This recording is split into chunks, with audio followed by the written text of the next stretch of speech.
সাফল্য। সংসারের প্রত্যেক মানুষ সফল হতে চান। একটু বোধবুদ্ধি আসার পরেই সে সাফল্যের পেছনে ছুটতে থাকেন, আজীবন এই সাফল্যের পেছনে ছুটতে থাকেন। কিন্তু এই যে সাফল্য, তা অর্জন কি করে করতে হয়? ব্যবহার দ্বারা, ছলনা দ্বারা, বল দ্বারা, অর্থের দ্বারা? দুর্ভাগ্যবশত সাফল্য এভাবে লাভ করা যায় না। সাফল্য তখন লাভ করবেন যখন আপনি অসফলতা থেকে শিক্ষা লাভ করবেন। অসাফল্য থেকে শিক্ষা লাভ করা অত্যন্ত গুরুত্বপূর্ণ। করা ভুলের থেকে শেখা অত্যন্ত গুরুত্বপূর্ণ। যদি আপনি অসাফল্যকে ভয় পান, তার থেকে দূরে পালান, তাহলে জীবনে কখনোই এগোতে পারবেন না। অসফলতা আসেই আপনাকে এটা বোঝানোর জন্য যে সাফল্য কিভাবে অর্জন করা যেতে পারে। তাহলে অসফলতাকে স্বাগত জানান, তার থেকে শিখুন। নিশ্চিত রূপে সাফল্য আপনার কাছে আসবেই আসবে। আর এই মন তা সুপ্রসন্ন হয়ে বলবে, রাধা রাধা। কখনো কোনো বৃক্ষকে দেখেছেন? এই ধরিত্রী থেকে ততটুকুই জল নেয় যতটুকু তার প্রয়োজন। কোনো প্রাণীকে দেখুন, এই প্রকৃতি থেকে ততটুকুই খাবার গ্রহণ করবে যতটুকু তার খিদে রয়েছে। খিদে মিটে গেলে আর খাবে না। এবার মনুষ্যকে দেখুন, সে নিজের জীবনে যা কিছু পেয়েছে, বস্তু, ধন, খাবার, শক্তি, প্রয়োজনের থেকে অনেক বেশি লাভ করার চেষ্টা করে থাকে। প্রয়োজনের থেকে বেশি যদি পেয়েও যায়, তাহলেও তার কম মনে হয়। এবার এরকম ঠিক কেন হয়? এর পিছনের কারণ কি? কারণ হলো লোভ। লোভের আগুন কিছু এমন হয়, যদি মানুষের মনে একবার প্রজ্বলিত হয় তাহলে শুধু বাড়তেই থাকে। ততক্ষণ বাড়বে যতক্ষণ না আপনি নিজে তাকে বাধা দিচ্ছেন। তবে এই লোভের আগুন নিয়ন্ত্রণ করা সম্ভব। পরিমিতিবোধ, পরিমিতিবোধের চিন্তা। আপনাকে শুধু নিজেকে একটা সরল প্রশ্ন করতে হবে। যখনই মনের মধ্যে কোনো বস্তুর প্রতি, শক্তির প্রতি, ধনের প্রতি, ভোজনের প্রতি লোভ বেড়ে যায়, নিজেকে প্রশ্ন করুন, এটা কি আমার কাছে ততটাই প্রয়োজনীয় যতটা একটা বৃক্ষের কাছে জল, যতটা একটা প্রাণীর কাছে ভোজন? এটা কি ততটাই প্রয়োজনীয়? যদি উত্তর না হয়, তাহলে নিজেকে সেখানেই বাধা দিন। সেই ভাবনা সেখানেই ত্যাগ করুন, কারণ সেটাই হলো লোভ। ঠিক এইভাবেই প্রয়োজনীয়তার চিন্তা করে আস্তে আস্তে এই মন নির্লোভ হয়ে উঠবে। আর এই মন প্রসন্ন হয়ে বলবে, রাধা রাধা। এ হলো গোলাপ ফুল। একে আমরা সকলেই চিনি। সমগ্র সংসার ভালোবাসে এই পুষ্পকে। এই ফুল দেখতেও সুন্দর।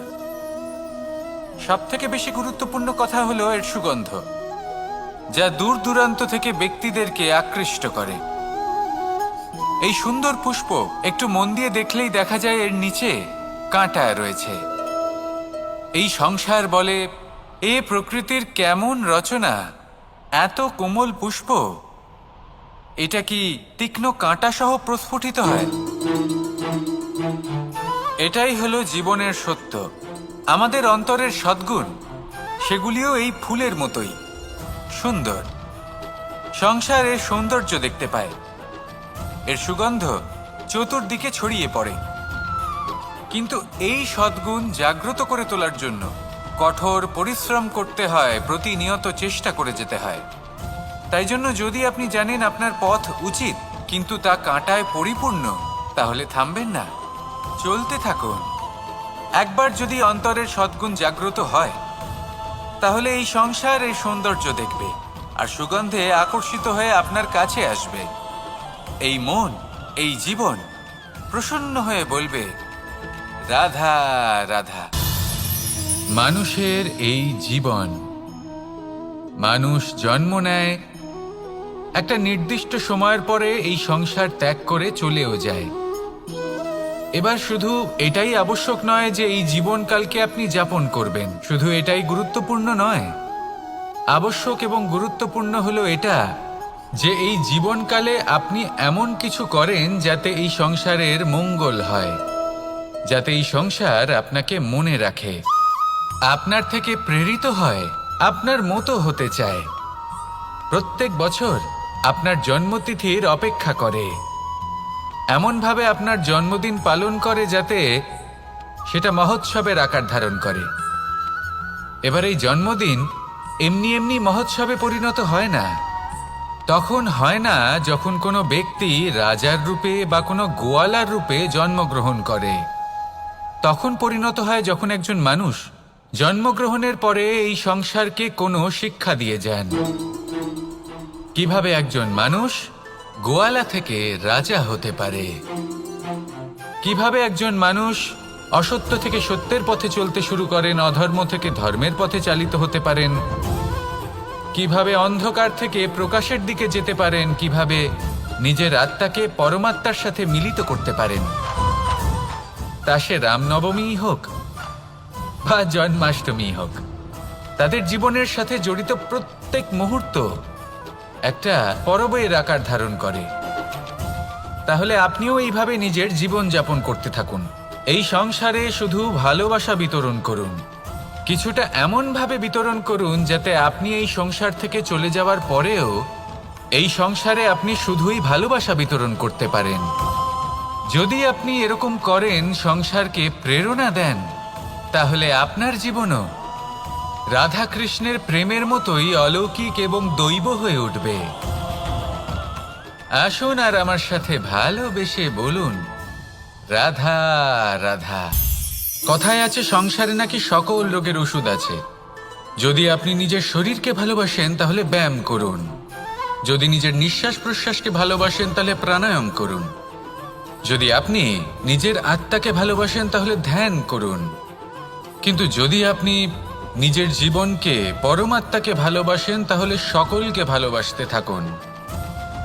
এই ভালোবাসা অত্যন্ত গুরুত্বপূর্ণ এবং আবশ্যক। ভালোবাসার থেকে ভালো না কোনো ওষুধ আছে, না আছে কোনো আসন। এর থেকে ভালো না কোনো ব্যায়াম আছে আর না কোনো প্রাণায়াম। এই ভালোবাসা বড় বড় সমস্যারও সমাধান করতে পারে। ভালোবাসা বড় বড় বিপদকে আপনার থেকে দূর করতে পারে। এই ভালোবাসাই আপনাকে জীবনে বাঁচতে শেখায়, কারণ ভালোবাসাই হলো জীবনের আসল সত্য। তাহলে আসুন আর আমার সাথে ভালোবেসে বলুন, রাধা রাধা। জীবনে অনেক সময় আমরা এটা দেখে থাকি যে আগামী প্রজন্ম সেই কাজটি করে যেটা তার পূর্ববর্তী প্রজন্ম করে গেছেন। একটা উদাহরণ দিই। তাহলে দেখুন, একদিকে আছে মাতা পিতা যারা আজীবন সংঘর্ষ করেছেন ধন অর্জন করার জন্য। তারপর তারই সন্তান তার সাথে এই লড়াই করে তার থেকে সমস্ত সম্পত্তি ছিনিয়ে নিল। তারপরে যত সময় অতিবাহিত হয় সেই সন্তানের সাথেও সেই একই ক্রিয়া ঘটতে থাকে। তার সন্তান তার সমস্ত সম্পত্তি ছিনিয়ে নেয়।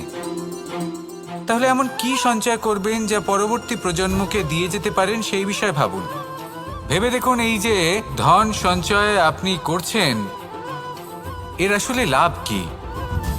অবশ্যই আবশ্যক, কিন্তু এটাই কি শুধু সবথেকে গুরুত্বপূর্ণ বিষয়, যেখানে আপনি জানেন যে আপনি এই সম্পত্তি ভোগ করতে পারবেন না, কারণ এই সমস্ত সম্পত্তি আপনাকে পরবর্তী প্রজন্মের হাতে সঁপে দিতে হবে। তাহলে ধন সঞ্চয় করুন, কিন্তু এমন একটা সম্পত্তি কেন সঞ্চয় করা উচিত নয় যার উপভোগও আপনি করতে পারবেন, পরবর্তী প্রজন্মকেও দিয়ে যেতে পারবেন, আর মতভেদও হবে না। এমন সম্পত্তি আছে, আর এই সম্পত্তি হলো প্রেম। যদি আপনার মনে কোনো কিছু সঞ্চয় করার বাসনা জেগে ওঠে, তাহলে প্রেম সঞ্চয় করুন। সেটা পরবর্তী প্রজন্মও পাবে এবং সেই প্রজন্ম ভবিষ্যতে ভালোবাসা ছড়াতে থাকবে। আর তখন এই মন সুপ্রসন্ন হয়ে বলবে, রাধা রাধা। মানুষ ভাবেন যে ধন অর্জন করা হলো অত্যন্ত গুরুত্বপূর্ণ। তিনি আজীবন ধন অর্জন করতে থাকেন, ধন অর্জন করার চেষ্টা করতে থাকেন। সে যাই হয়ে যাক না কেন, পরিশ্রম করতে থাকেন।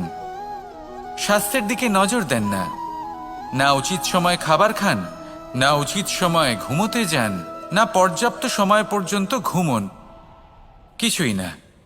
ধন অর্জন করতেই থাকেন আর কিছু সময় পরে যখন তিনি অসংখ্য ধন লাভ করে ফেলেন তখন তার সাথে ওনার শরীরে অনেক রোগ বাসা বাঁধে।